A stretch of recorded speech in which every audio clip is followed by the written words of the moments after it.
مدینینا یو زنانه را روانه وه او مکې ته تله او خط یې وړو خط یو صحابي وغلی وه څه د راز خبرې ورکړې وې دا خپل فکر و چې دې کې به ما ته څه فایده حاصله شي. جبریل د الله رسول له خبر ورکې چې دا فلانکۍ زنانه فلانکي مقام باندې روانه ده فلانکي ځای کې او خط ورسره دی دا خط یې نه واخله. نبي صلی الله علیه وسلم علي او دو صحابه کرام نور مقداد رضی الله تعالی عنہ یو بل صحابي هغه ولېږل ورپسې تاسو تیز لاړ شئ او فلانکي ځای کې ښځه روانه او د هغې نه به دا خط راوالی خط ورسره دی. علي رضی الله عنه تیز لاړی په آس باندې چې ویې کتل کوم ځای چې د الله رسول ښودلی و هماغه ځای کې زنانه روانه وه په اوښ باندې ناسته ده سفر کې د مدینې نه مکې ته. علي ورته ویل خط راکړه. هغه زنانه ویل ما څه خط نشته. ده ورته ویل نه راکړه.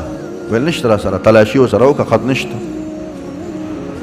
اوس عقل دا وایي دې حدیث کې ډېرې فایدې دي چې بس خط نشته نو نشته.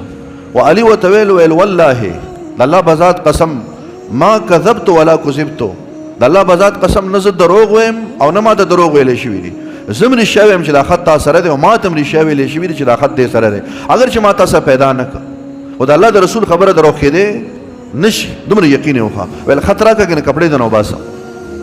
هغه ښځې کونسو ته لاس کړو د ویښتو کې خط پټ کړه لږ شان وکوه او رویې خپل دا ووایه د الله د رسول په خبرو باندې یقین و د علي ګوره. نو موږ ستاسو هم احادیث ډېر اورو موږ ستاسو یقین هغه شان نشته. علي رضی الله عنه د الله رسول پیشنګوي ورکړې وه علي وایي ته به شهید کېږې ستا دا ځای به دا سینه دا به په وینو ککړه کېږي.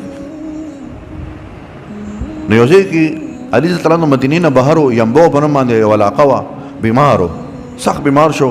چا ورته ویل داسې وکړه چې دا پردی علاقه ده ښه به دی چې ته خپل کلي وطن ته لاړ شه نو که هلته وفات شه نو مونږ خلک وایي لږ په خپل کټ پوزی باندې به وفات شي خپل اهل و عیال به دي. علي رضی الله عنه ورته ویل ما ته الله په دې بیمارۍ کې مرګ نه راکوي. دا ولې ویل؟ هغه ته پته وه چې زه به د عام بیمارۍ د وجې نه وفات کېږم زه به شهید کېږم زما د بدن نه به وینه تویېږي زه به هله وفات کېږم.